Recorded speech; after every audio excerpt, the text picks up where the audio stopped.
여자친구를, 왜냐면 보통 미국에서 초등학교까지만 다양한 인종으로 어울리고 중학교, 고등학교 올라가면서부터 인종별로 따로따로 놀거든요, 애들. 흑인은 흑인한테 더 많이 끌리고 백인은 백인한테 더 많이 끌리고 동양인은 동양인한테 더 많이 끌린다고 하더라고요. 같은 인종으로 이성을 바라봤을 때. 근데 그게 실제로 타 인종보다는 같은 인종에 더 매력을 많이 느낀대요. 불교 신자들이 이민 오면 한국어를 배우기가 쉽지 않겠네요. 교회 다니고 개종하라고 이렇게 얘기하니까 그런 부분은 조금 뭐 한국 사람들은 일부러 한국어를 안 가르치시는 분들도 있다고 하더라고요. 요즘 아이들하고 좀 대화를 하다가 아이들이 아주 어렸을 때는 어차피 별로 할 말이 별로 없잖아요.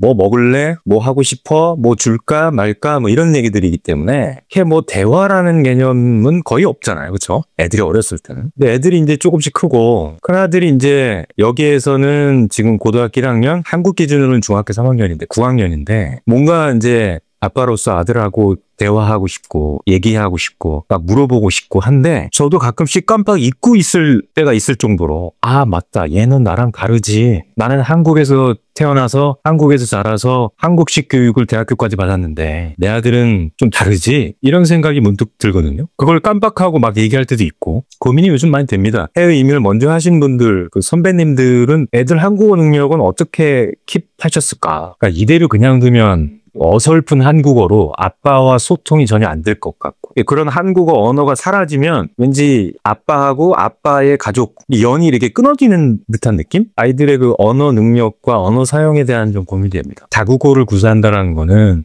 언제나 경쟁력이 될 수 있는 부분이기 때문에, 그러니까 저는 지금 미국에 있으니까 미국에 거주하시는 이제 아이들이 다 커서 여기서 중학교, 고등학교 다 나오고 여기서 대학도 나오고 그다음에 좋은 대학교도 가고 여기서 대학도 나와가지고 여기서 취업도 하고 하신 분들도 꽤 있거든요. 가끔씩은 이민자 2세들을 만나보면 한국어, 영어가 완벽한 친구들도 있어요. 딱 들었을 때 이거 한국에서 온 지 얼마 안 됐나? 한국어를 잘하시는 분들도 되게 많거든요. 그래서 반면에 전혀 한국어를 못하는 친구들도 되게 많고, 심지어는 타이밍의 문제인가? 영어도 좀 그냥 그렇고 뭐 한국어도 좀 그냥 그렇고 한 친구들도 있어요. 그래서 제가 지금 갖고 있는 고민은 미국에서 아이들을 키우다 보니까 애들의 한국어 능력을 어떻게 유지할 수 있을지. 일단 제 아들 케이스를 좀 말씀드리면 2009년 12월생이거든요. 2009년 12월생인데 미국에서 태어났어요. 당시에 와이프가 직장이 맨하탄에 있었기 때문에 뉴욕 맨하탄에서 태어났습니다. 거기서 태어나서 2013년에 저희가 그 주거지를 애들이 많아가지고 이제 뉴저지로 옮겼거든요. 뉴욕에서 직장 다니고 뉴저지에 집을 두고 하시는 분들 되게 많거든요. 거기서 어린이집을 좀 다녔죠. 2013년도에 뉴저지에 있으면서 어린이집을 좀 다니다가 2014년도에 한국 찍고 일본을 들어갔어요. 그래서 일본에 들어가서 2014년이니까 5살이죠. 5살 때, 만으로 5살 때 일본에 들어가서 일본에서 초등학교 1학년 1학기까지, 미국은 9월부터 학기 시작하고 한국은 3월, 일본은 4월부터 시작하더라고요. 그래서 일본 초등학교 1학년 1학기까지 일본에서 학교 나왔어요. 그리고 1학년 2학기 때 한국으로 왔어요. 한국에서 한국초등학교 2학년 1학기까지 한국초등학교를 다니다가 나이라든가 학기 타이밍 때문에 2018년도에 다시 미국에 왔을 때 미국 초등학교 3학년으로 편입했어요. 지금은 이제 9학년이죠. 여기는 고등학교가 4년 되니까 고1, 한국 기준으로는 중3. 그런데 미국에서 초등학교 3학년, 4학년, 5학년, 6학년까지 다 했는데 초등학교 5학년, 6학년 이렇게 해서 한 2년 정도, 일본어 같은 경우에는 여기는 캘리포니아 특히 또 얼바인 또 이쪽 지역에는 또 일본 분들도 워낙 많아서 한국은 그냥 한국 어학원식으로 이렇게 되어 있는데 일본 같은 경우에는 일본 공립학교에 언제라도 편입할 수 있게끔 뭐 대안학교처럼 이렇게 있는 게 있거든요. 그래서 거기를 2년 다녔어요. 그리고 거기 초등학교를 졸업하면 또 거기도 나름 또 일본식으로 일본 학교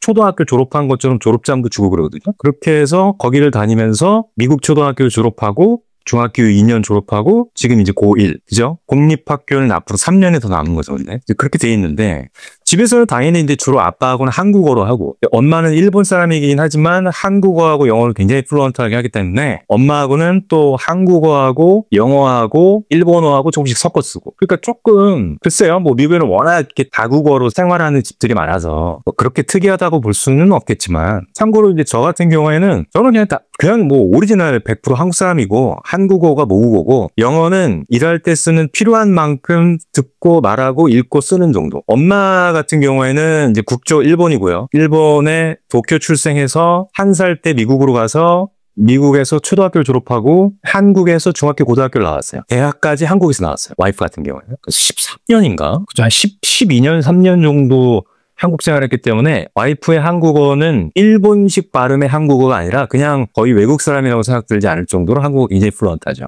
그리고 미국에서 초등학교를 나왔기 때문에 그런 대학교, 대학원 수준의 고급 영어를 구사하지는 않지만 생활하는데 전혀 문제없는 액센트가 없는 영어를 구사해요. 그리고 부모님이 일본 분들이기 때문에 당연히 기본적인 일본어를 구사하죠. 하지만 읽고 쓰기에 일본어는 교육받은 적이 없어서 아주 기본적인 한자, 기본 정보 정도만 또 쓰죠. 조금 조언을 좀 듣고 싶은데 일단 주변에 애들이 없고요. 중학교, 고등학교 다니는 애들이 별로 없고요. 제 주변에는 중학교, 고등학교를 다니는 아이를 키우는 분들이 일단 별로 없고요. 애들이 많이 없어서 그런데. 그래서 이렇게 이민하신 선배님들이라든가 주변에 있는 분들한테 많이 물어보거든요. 아니, 그 애들 한국어는 어때요? 그러니까 오히려 한국어가 걱정되니까. 왜냐하면 다 영어로만 교육을 받으니. 한국어를 잃어버릴까봐. 뭐, 한편은 뭐 이렇게 생각하시는 분도 있어요. 뭐, 애들 한국어 못하면 어때? 어차피 걔들 뭐, 미국에서 졸업해서, 미국에서 살면서 쭉 갈 텐데, 아빠, 엄마하고 뭐, 얼마나 얘기를 한다고 뭐, 한국어를 그렇게 잘해야 되니, 뭐, 이렇게 얘기하시는 분도 있어요. 실제로.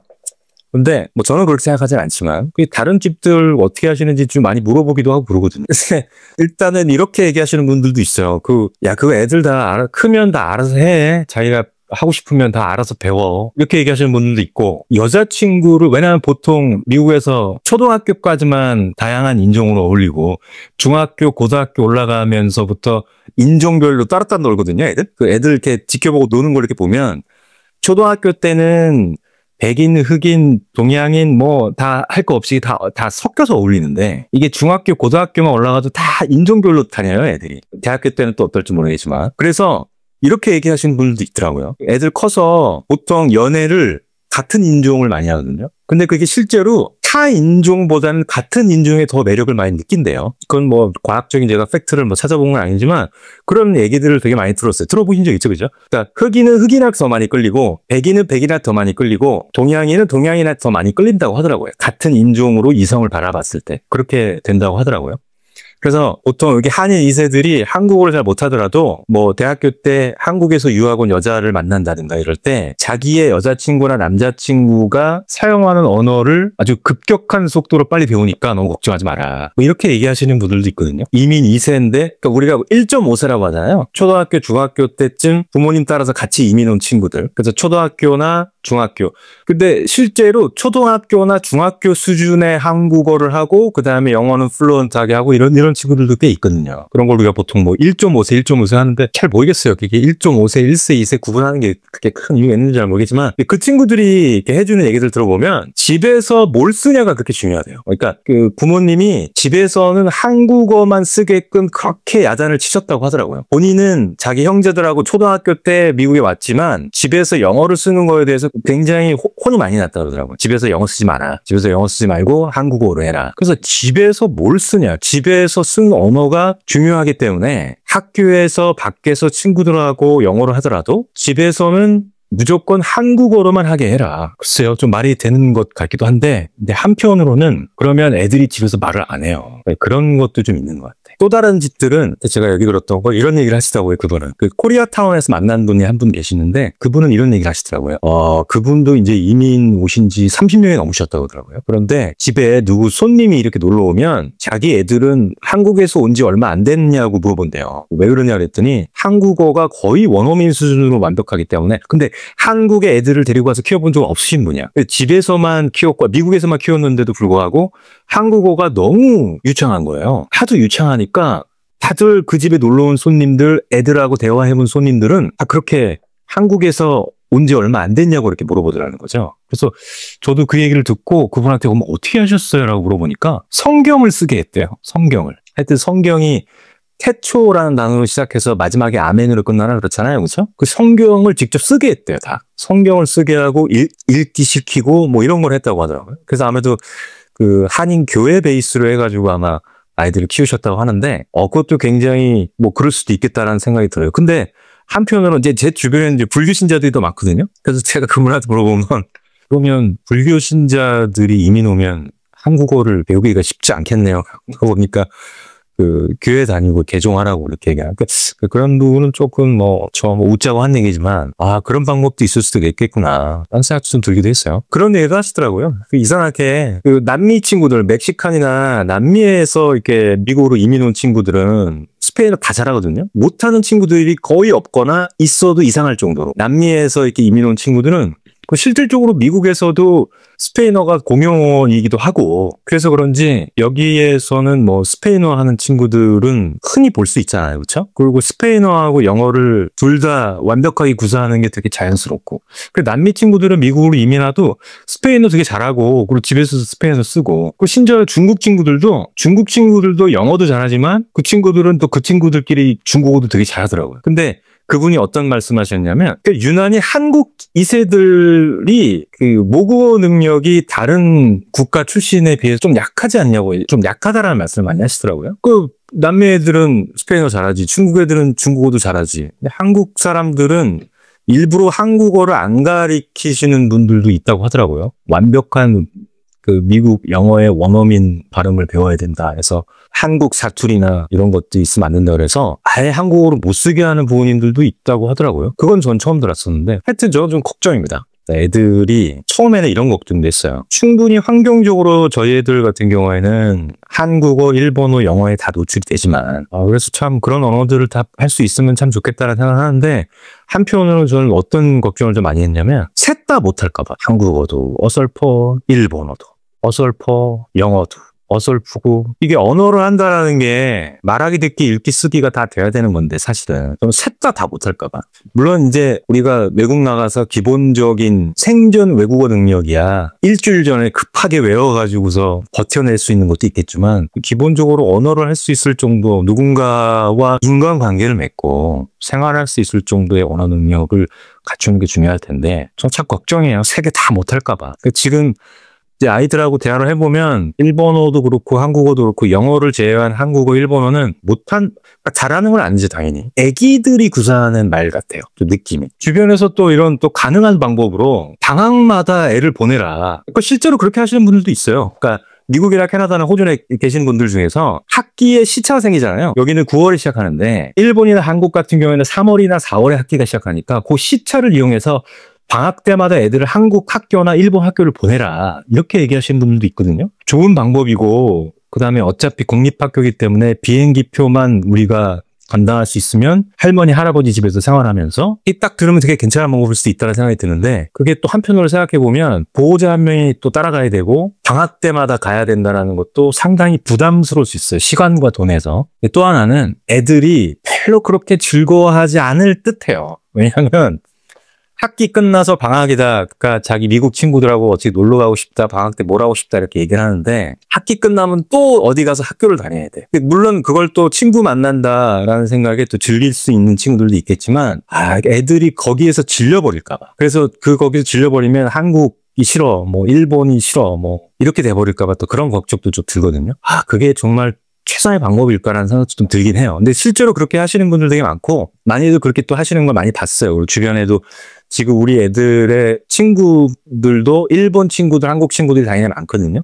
그 일본 친구들, 한국 친구들의 부모님들이 아예 애를 데리고 방학 때마다 들어가요. 그렇게 하시는 분들 많거든요. 근데 아이 본인이 그걸 정말 즐거워할까라는 좀 생각도 들어요. 그러니까 질려버릴까 좀 걱정이. 저는 제가 할 수 있는 방법은 다른 건 없는 것 같고 저는 지금 제 아들하고의 어떤 대화 방식을 물론 100% 한국어만 사용하고 정 안 되는 거는 단어 정도, 어휘 정도는 영어로 알려주는 건 있죠. 일본어나 영어로 알려주면 그 뉘앙스를 더 쉽게 알아들을 수가 있는 게 있거든요. 일본 사람들은 너무 그러잖아요. 그러니까 고맙고 미안하고 신뢰하고 죄송하고 이럴 때 일본 사람들 너무 그러잖아요. 그러니까 누가 이렇게 술잔에다가 술 따라줘도 너무 이렇게 한 분들도 있고. 그러니까 그런 것들 같은 경우에는 일본어로 좀 뭔가 이렇게 설명해주면 뉘앙스를 더 알아듣기 쉬운 경우도 있거든요. 그다음에 영어 단어를 그냥 얘기해주면 더 쉬운 경우도 있고. 이런 생각은 좀 갖고 하거든요. 그러니까 제 아들한테 애기 말투로 하진 않아요. 좀 의도적으로. 그러니까 우쭈쭈 같은 아이들한테 하는 말들처럼 내 말을 못 알아들을까 봐 오늘 학교에 가면 밥 꼭 챙겨 먹어야 돼. 이런 식의 얘기는 안 해요. 그리고 또 소름 돋는 것도 있고. 그런 식의 저는 이제 그런 식의 대화는 안 하고 그냥 어른들 성인들이 대화하듯이 그냥 얘기해요. 우리가 지금 이렇게 어른들끼리 대화하듯이 얘기를 하거든요. 이렇게 하면 당연히 100% 못 알아듣죠. 그냥 평범하게 성인들하고 대화처럼 그냥 대화해요. 지금 제가 이렇게 얘기하듯이 그냥 얘기를 해버리거든요. 그래야 따라온다라고 좀 생각을 했기 때문에. 근데 이게 맞는 방법인지는 잘 모르겠어요. 제 아들을 위해서 나는 이제 한국어만 사용하고 쓰다가 이제 드디어 한국어로만 공립교육을 받지 않는 아들하고 대화를 하려니까 조금 한편으로는 되게 좀 철렁한 게 있거든요. 이게 한 10년만 지나면 나랑 말을 안 하려고 할 수도 있겠구나. 제 조카 같은 경우에도 지금 대학 다니고 있는데 초, 중, 고등학교 다 영어로 배웠거든요. 캐나다에서 중학교 나오고 저희 미국에서 고등학교 졸업했는데 한국어가 모노민 수준이야. 그러니까 조카가 물론 제 조카가 똑똑한 것도 있지만 야 어떻게 저렇게 한국어를 잘하지? 우리 애들은 그 정도는 아니거든요.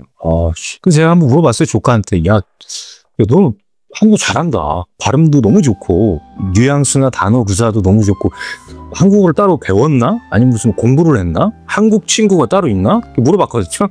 근데 딱 한마디 하더라고요. 무한도전 봤어요. 무한도전을 1회부터 마지막 회까지 다 봤대. 무한도전 봤다고 한국어를 그렇게 잘하나? 한국에 계시던 아니면 외국에 이미 나와 계신 분들도 마찬가지로 한 번쯤은 다들 고민하실 수 있는 거 아닐까라는 생각도 들어서요. 다문화 가정의 아이들이 여러 언어를 구사하는데 이게 어떻게 지도를 했는지 그다음에 어떤 분위기로 끌고 가셨는지 참 궁금하기도 하고 해서 좀 도와주세요.